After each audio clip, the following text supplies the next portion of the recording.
இந்த தேர்தல் எலெக்ஷனோட ப்ரொடிக்ஷன்லாம் நீங்கள் பேசிகிட்டு இருக்கிறீங்க. சென்னை மட்டும் இன்னைக்கு பேசலாம் அப்படின்னு சென்னையில் முதல்ல நான் மயிலாப்பூர் எடுத்துக்கணும்னு நினைக்கிறேன். ஏன்னா பிஜேபி நிற்கிறதுனால மயிலாப்பூர் பற்றி சொல்லுங்கள், அப்புறம் வரிசையாக உங்களுடைய. இல்லை, பொதுவான சென்னை நீங்கள் தனித்தனியாக போகிறத விட எலெக்ஷன் கமிஷனுடைய வெப்சைட்டில் போனீங்கன்னா முதலாவது தொகுதி திருவள்ளூரில், அப்படி திருவள்ளூர் மாவட்டத்தை ஆரம்பித்து சென்னை வரும். 34 தொகுதிகள் வரை ஒரு தொகுதி கூட 2021 அதிமுக ஜெயிக்கல. முதல் தொகுதி 35வது தொகுதி மதுராந்தகம் வெற்றி பெற்றார்கள். ஸோ அப்படிப்பட்ட கோட்டை சென்னைக்குள்ள அதில் 16 தொகுதிகள் வருகிறது.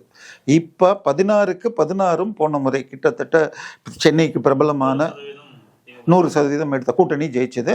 அதில் முக்கியமான லாசஸ்ன்னு பார்த்தீங்கன்னா குறைந்தபட்சம் ஜெயக்குமார் ராயபுரத்தில் ஜெயிப்பார். ஸோ அப்படி அந்த மாதிரி எல்லாம் இருந்தது. இந்த முறை 16 தொகுதிகளில் 5 தொகுதிகள் மிக தெளிவாக அதிமுக எட்ஜில் இருக்கு அப்படின்னு சமீபத்தில் எல்லா கருத்து கணிப்பிலும் நேற்று உளவுத்துறையும் கொடுத்திருக்கு. அடிஷ்னலாக என்ன பண்ண முடியும்னு நேற்றைக்கு ஒரு ஆலோசனையும் நடந்திருக்கிறது. அந்த 5 தொகுதிகள் பார்த்தீங்கன்னா திரு எடப்பாடி செய்துள்ள ஒரு மாஸ்டர் மூவை டிவிகே நகரில் பொற்கொடி ஆம்ஸ்ட்ராங்க நிறுத்தியிருக்காங்க. ஸோ அவருக்கு நேரடியாக விசிக ஆதரவும் சொல்லியிருக்கு. ஐ மீன் அவர் இல்லை, நான் சொல்றது இந்த கூட்டணியில் இருக்கிற ஒரு ஆள் சொல்லியிருக்காருங்கிறதுக்கு சொல்கிறேன். ஸோ அதே அவருடைய இம்பேக்ட் ப்ளஸ் ராயபுரத்தை பொறுத்த வரைக்கும் இன்னைக்கும் அவர் எம்எல்ஏவாக இல்லாத பொழுதும் ஜெயக்குமார்ட்டு தான் போய் நிற்கிறாங்க மக்கள். ஆனால் அங்கு கிட்டத்தட்ட 25% மேலே மைனாரிட்டிகள் இருக்காங்க. அதில் பெருமளவை விஜய் எடுப்பதும் பொற்கொடி ஆம்ஸ்ட்ராங் எஃபெக்டில் சேகர் பாபுவை இந்த பக்கமே வராதிங்கன்னு சொல்லியிருக்காரு. நீங்கள் அந்த பக்கத்தில் வந்தீங்கன்னா ஈவன் அதோடைய இம்பேக்ட் பெரம்பூர் குளத்தூர் சைடுக்கெல்லாம் போகிறதுக்கு இருக்குது. அதனால் வட சென்னைக்குள்ளே பெரிய அளவில் சேகர் பாபுவையும் இவரையும் செல்வ பிறந்தகையும் வரக்கூடாதுன்னு ஸ்டாலின் சொல்லிட்டாரான். ஸோ அதனால ராயபுரத்தையும் எளிதாக எடுக்கணும். இந்த பக்கம் சிட்டிக்குள்ளே வந்தீங்கன்னு சொன்னால் விருகம்பாக்கத்தில் பிரபாகர் ராஜாவிற்கு மிகப்பெரிய அளவில் கெட்ட பேர் தொகுதிக்கு ஒன்றும் செய்யலை. அந்த பக்கம் விருகை ரவி அதிமுக சென்ற முறை அவர் எம்எல்ஏவாக இருந்தப்போ செஞ்சிருக்கிறதுனால அதுவும் எளிதாக இந்த பக்கம் போகுது. அதை தாண்டி வேளச்சேரியில் அசன் மௌலானா பேரில் அவ்வளவு கெட்ட பெயர்கள் இருக்கிறது. அவருடைய ஒரு இதில் 2022 அவருக்கு சொந்தமான ஒரு சொகுசு விடுதியில் 400க்கும் மேற்பட்டவர்கள் இளைஞர்களும் பெண்களுமாக ரேவ் பார்ட்டிலாம் நடத்தி அந்த வழக்கம் முடிச்சு கொடுத்தது. மழையின் போது இதுக்கு மேலே என்னால் செய்ய முடியாதுன்னு சொன்ன அவருடைய வீடியோக்கள் போன்ற பல விஷயங்களால் அந்த தொகுதியில் இருக்குது. கோரிக்கை வைக்கப்பட்டதாம் திமுக சைட்லேருந்து அவரை மாற்ற சொல்லி. ஆனால் ஜோதிமணி அவர்கள் சொன்னபடி 5 சீட்டு விற்பனையில் இவர் வெற்றி பெற்று அந்த சீட்டை பெற்றதனால் அந்த சீட்டும் போகுது. ஸோ இது டி நகர் சென்ற முறை திரு சத்யா அவர்கள் வெறும் 137 ஓட்டில் தான் இது பண்ணார். திமுக சார்பாக சென்ற முறை வெற்றி பெற்ற கருணாநிதி அவருக்கு சீட்டு மறுக்கப்பட்டு அவருடைய அண்ணன் மகன், அதாவது டி நகர்னு சொன்னாலே உங்களுக்கு பழைய காலத்தில் பழக்கடை அன்பழகன் தான் பேர், அவருடைய தம்பிக்கு கொடுத்தாங்க. இந்த பழக்கடை அன்பழகனையே நம்ம உதயநிதி பாஷையில் சொல்லணும்னா கொரோனா பொழுது மக்களை சந்திப்புன்னு சொல்லி வெளியில் வந்ததில் அவர் கொரோனாவில் இறந்தார். ஸோ அதை அவர் அதுக்கு முந்தின முறை ஜெயிச்ச சீட்டை உதயநிதி எடுத்துக்கிட்டார். திட்டமிட்டு நடந்ததான்னு எனக்கு தெரியாது. சரியா?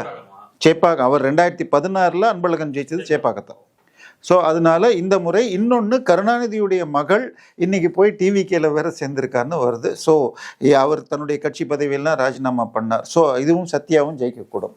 ஸோ நம்ம இதை இப்போ இது வரைக்கும் பார்த்ததுலேயே 5 தொகுதி வந்துருச்சு. ஐ மீன் ராயபுரம், டிவிகே நகர், விருகம்பாக்கம், டி நகர், வேளச்சேரி 5 சீட் வந்துருச்சு. பட் இதை தாண்டி பார்த்தீங்கன்னு வச்சுக்கோங்க, இதில் எடுத்துக்கிட்டால் அண்ணா நகரை பொறுத்த வரைக்கும் அது கார்த்தி தன்னுடைய ஹோல்டில் வச்சிருந்தார். G2 கார்த்தி அவர் பொங்கல் பொழுது பொங்கல் பரிசுன்னு நீங்கள் கூகுளில் தேடினீங்கன்னா கூட அவருடைய கட்சி நிர்வாகிகளை, ஏன்னா அவர் கொடுக்கறதுக்கு பெரிய அளவில் அமௌண்ட் வச்சுருக்காங்க, ஒரு ஓட்டுக்கு 3லேருந்து 5 ரூபான்னு, அதை கொடுக்காம கையில் வச்சுக்க கூடாதுங்கிறதுக்காக நிர்வாகிகளுக்கு 2 வீலர், ஃப்ரிட்ஜு அப்படின்னு கொடுத்த வீடியோக்கள் நெட்டில் இருக்குது. ஆனால் அவரை கொண்டு போய் இப்போ பக்கத்தில் இருக்கிற வெள்ளிவாக்கத்துக்கு போட்டாங்க. அவர் இங்கே வேலை செய்கிற அத்தனை பேரையும் எடுத்துகிட்டு போயிட்டாங்க. ஆனால் அண்ணா நகரில் அதிமுக சார்பாக நல்ல ஃபைட்டர் கோகுலேந்திராவை போட்டிருக்காங்க. இந்த பக்கம் சிற்றரசு போட்டிருக்காங்க. சிற்றரசுக்கு பெரிய ஒத்துழைப்பு கார்த்திக் சைட்லேருந்து கிடைக்காததுனால கோகுலேந்திரா ஃபைட் பண்ணால் நல்ல இழுபறி நிலையில் இருக்குது. வெற்றின்னு சொல்ல முடியாது, இழுபறி இருக்குது. அதே மாதிரி டி நகர் சத்யாவுடைய இதோட வளர்மதி என்ற ஸ்ட்ரீட் ஃபைட்டர் கொடுக்குறப்ப 1000 லீட்ஸ்லையும் நல்ல ஃபைட் இருக்குது. ஸோ 16ல் 5 வெற்றி வாய்ப்பு இருக்குது. 7 இந்த பக்கம் கொஞ்சம் வெளியில் வந்தீங்கன்னா தாம்பரத்தில் Chitlapakkam Rajendran is a very good fighter. SR Raja உங்களுக்கு வந்து கட்சி அப்போ அவர் தெளிவாக எதிர்ப்பில் தான் இருக்கார். அதனால கிட்டத்தட்ட தாம்பரம் டு இதுக்குள்ளேயே 10 சீட்டு வரைக்கும் வெற்றி பெறத்துக்கு வாய்ப்பு இருக்குது.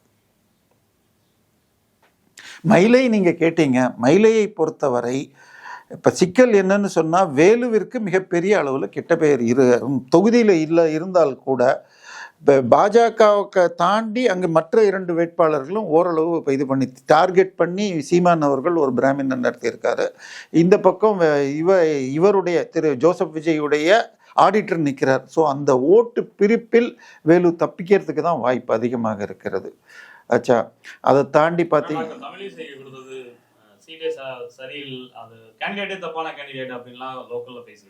இல்லை ஓட்டு பெரிய சீதா அந்த ஸ்வீட்டு வந்து பெரிய அளவில் அதிமுக இந்த ஒரு தடவை 2 தடவை தாண்டி பெருசாக வெற்றி பெற்றது கிடையாது. அதனால வந்து அது ஒரு ஸ்ட்ராங் ஹோல்ட் ஆஃப் இதுதான்.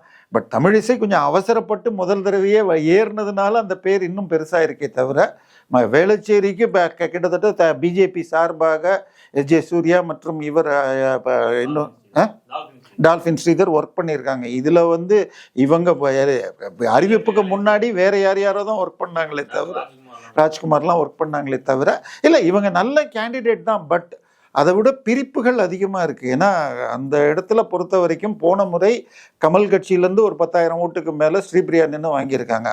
அதனால தான் போன முறையும் மாறிச்சு. ஸோ இந்த முறை அதை வெங்கட்ராமன் ஆடிட்டர் விஜயுடைய ஆடிட்டரோ அந்த பக்கம் திவிகவோ எடுத்தாங்கன்னா கஷ்டம், அவ்வளோ எளிதாக வெற்றி பெற முடியாது. ஆர்கே நகர் அடுத்தது எடுத்தீங்கன்னு சொன்னால் அது ஜெயலலிதா நின்று ஜெயிச்ச தொகுதி. ஆனால் அதன் பிறகு திருப்பி திமுக ஜெயிச்சிட்டு.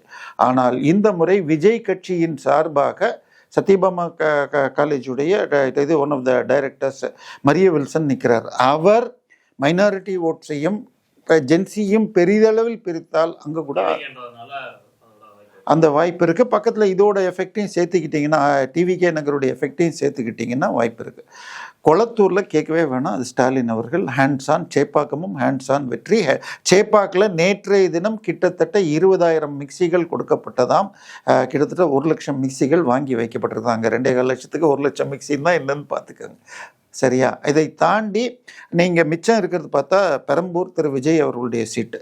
பெரம்பூரை பொறுத்த வரைக்கும் கிட்டத்தட்ட திமுக 45% போன தடவை வாங்கியிருக்கு. அதில் 5% வரைக்கும் எளிதாக விஜய் எடுப்பார். ஆனால் விஜய் எடுக்கிறத விட அதுக்கு மேலே 40 எடுத்து இவர் 30ல் நின்னா ஜெயிக்க முடியாது. ஆனால் இவங்க அதிமுக சார்பாக திலகபாமா நிற்கிறாங்க, நல்ல கேம்பெயின் கொடுக்குறாங்க. அவங்க கொஞ்சம் இந்த பக்கம் ஏதாவது ஜாதிய ரீதியில் ஓட்ட பிளந்தால் விஜய்க்கு வாய்ப்பு இருக்குது. இல்லைன்னா என்னை பொறுத்தவரையும் அதுவும் திமுகவுக்கு தான் போக வாய்ப்பு இருக்கிறது. ஸோ சென்னையில் குறைஞ்சபட்சம் 5 சீட்டு நேரடியாக அதிமுக கூட்டணி வெல்லும். 2லிருந்து 3 சைதாப்பேட்டெலாம் கேட்க வேண்டாம், மாசு வெற்றி பெறுவார்.